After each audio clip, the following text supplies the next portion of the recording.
జనవరి 12వ తారీఖు ఆదివారము. యేసు బాప్తిసపు పండగ.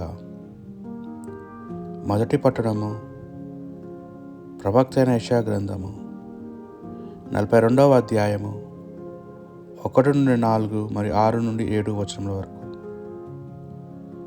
సర్వేశ్వరుడు ఇట్లు పలుకుచున్నాడు: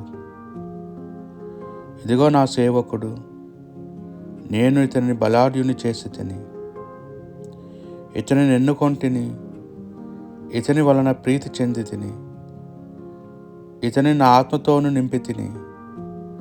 ఇతడు జాతులకు న్యాయము గొని వచ్చును.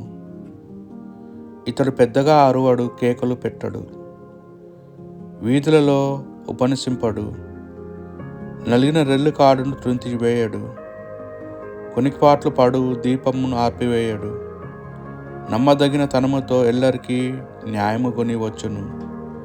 నిరాశ చెందక, నిరుత్సముగా గురికాక, నేల మీది న్యాయమును నెలకొల్పును.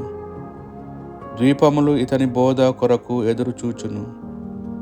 ప్రభుడైన నేను నిన్ను పిలిచి తిని, నీకు బలము నొసగి తిని, రూపమునిచ్చి తిని, నీవు న్యాయమును నెలకొల్పనవలనని నేను నిన్ను ప్రజలకు నిబంధనముగా, జాతులకు జ్యోతిగాను నియమించి తిని.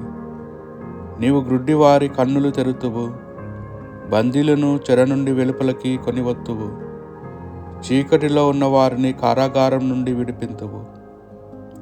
ఇది ప్రభువు వాక్కు. భక్తి కీర్తన.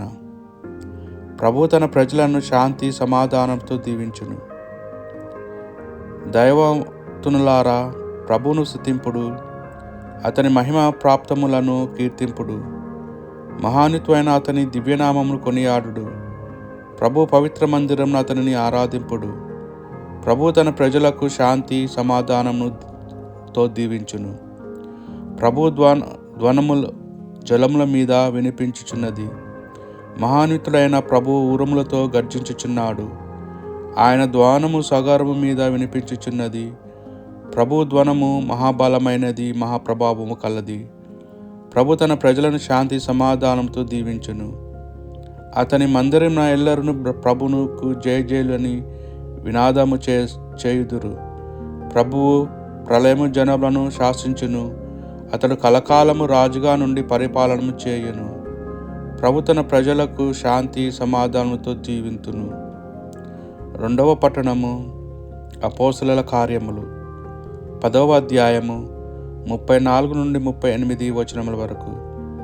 ఆ దినములలో కొర్నేలు మరియు అతని ఇంటి వద్ద కూడిన ప్రజలతో పేతురు ఇట్లు ప్రసంగింప ఆరంభించెను: దేవుడు ఎట్టి పక్షవాతం లేక అందరినీ సమదృష్టితో చూచునని నేను ఇప్పుడు గ్రహించి తిని. దేవునికి భయపడుచు సత్ప్రవర్తన కలవాడు ఏ జాతి వాడైనా దేవునికి అంగీకారయోగ్యుడే.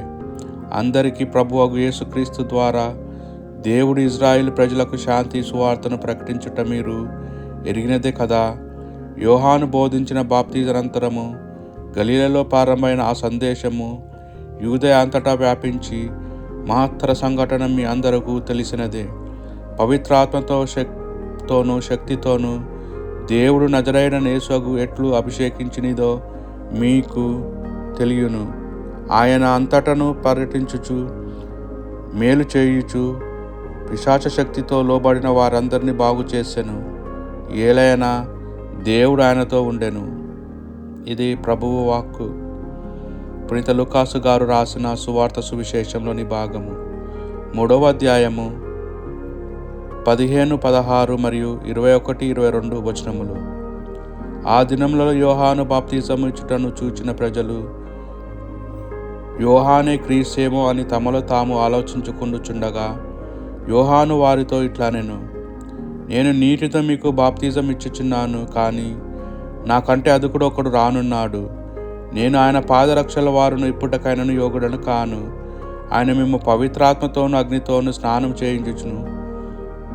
జనులందరూ బాప్తిజం పొందిన పిదప యేసు కూడా బాప్తిజం పొంది ప్రార్థన చేయుచుండగా ఆకాశము తెరవబడి పవిత్రాత్మ శరీర రూపంన పావురం వలె ఆయనపై దిగి వచ్చెను. ఆ సమయం నీవు నా ప్రియమైన కుమారుడవు, నిన్ను గూర్చి నేను ఆనందించుచున్నాను అని ఒక ధ్వని వినిపించెను. ఇది ప్రభు సువిశేషము.